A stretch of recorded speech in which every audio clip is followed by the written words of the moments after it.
Hi traders, and welcome to this live currency strength indicator table video with me, John, on this Tuesday the 4th of July. So still no US markets in at the moment. We won't see them in today either. It is US Independence Day, so we're going to have a bit of a quiet afternoon once again.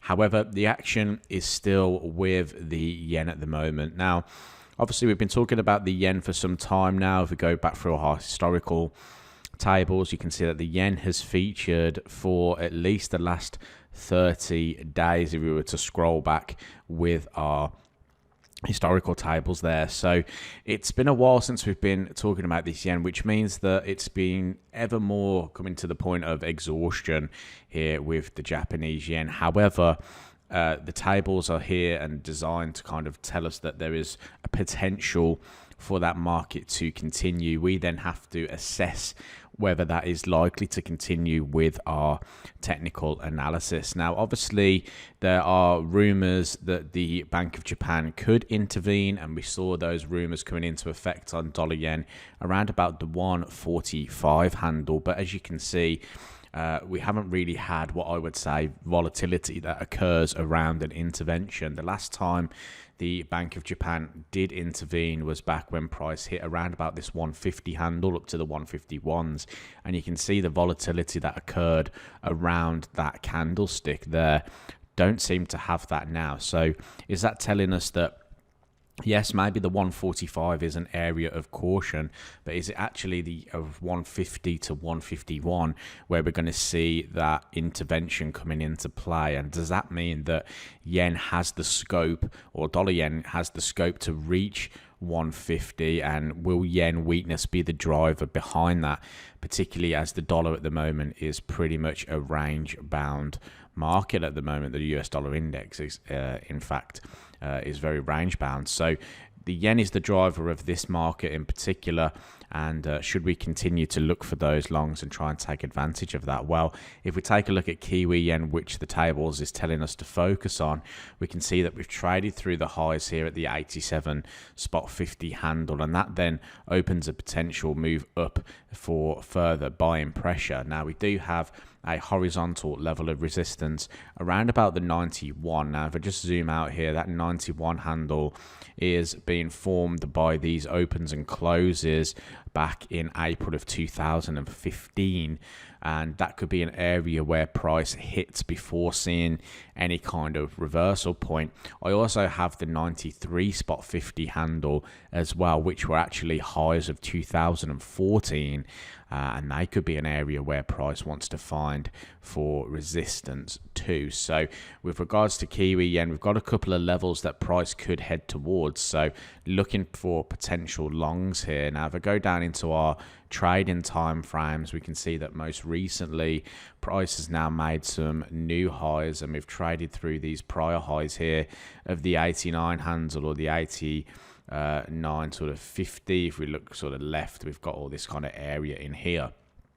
So this could be an area where price wants to retest before seeing a continuation. What we have seen sort of recently is price kind of come into those prior highs before seeing a continuation, especially if we go down towards our hourly time frame here. So you can see I've marked out that 89 sort of 06 area. That is because those previous highs are in that area as well.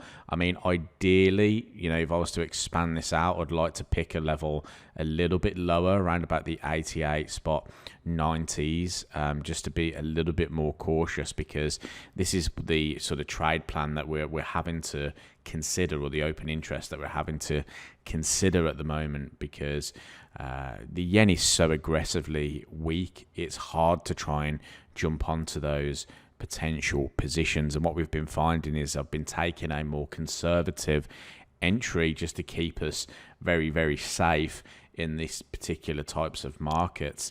And because of that yen weakness, we've actually had a little bit of trouble entering these markets, and that's not necessarily a bad thing either.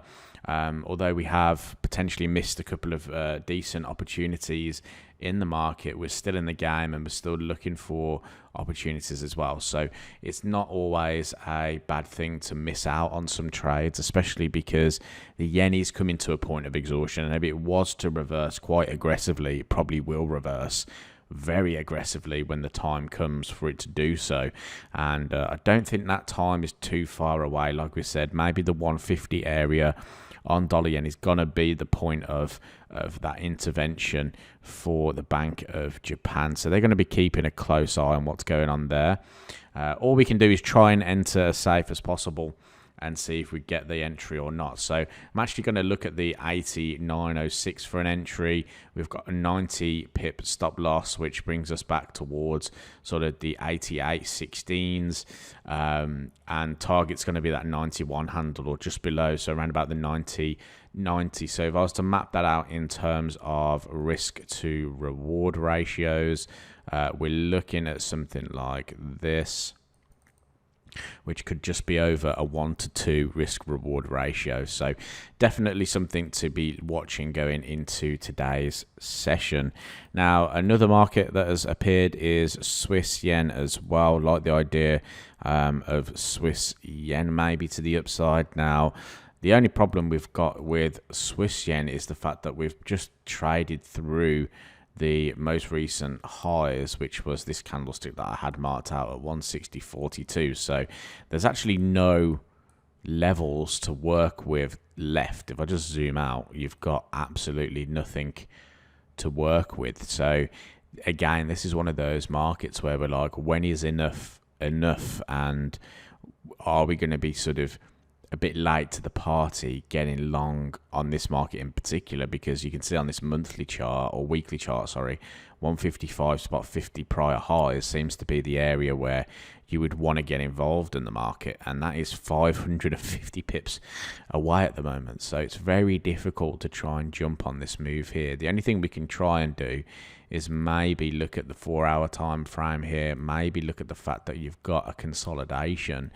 And if price was to break that consolidation, could we look for the long there? So, I mean, what would you guys do? Would you look for that breakout in a situation like this? Remember, we're in unmarked territory. We don't know where price could go to or stop. The only thing we've got really that we could work with as a little bit of a gauge is that dollar yen price maybe heading towards that 150 handle. So maybe we could see a move higher here on Swiss yen. It's just, where would I want to be long from? Well, I wouldn't really want to be long above the highs personally.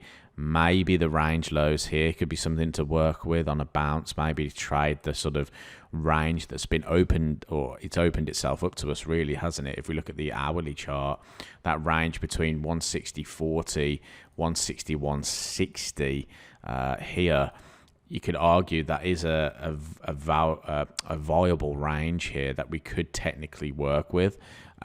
So, you know, because it's been here, and you can see historically that price has rallied from this area and sold off from that area. In theory, if price was to come back down and the market was to continue sideways, then we could see buyers stepping back in at the lows again. So that is kind of the only way I can see a safe entry into this particular market at the moment. So it's not my favored chart, if I'm honest, Swiss yen. At least with Kiwi yen, the market can be quite volatile on Kiwi yen. We've got higher levels that we can work with, and we've got previous areas of significant support. So that's where I think we should be focusing our attention, is on Kiwi yen. I hope that all made sense, and I will speak to you in the next video.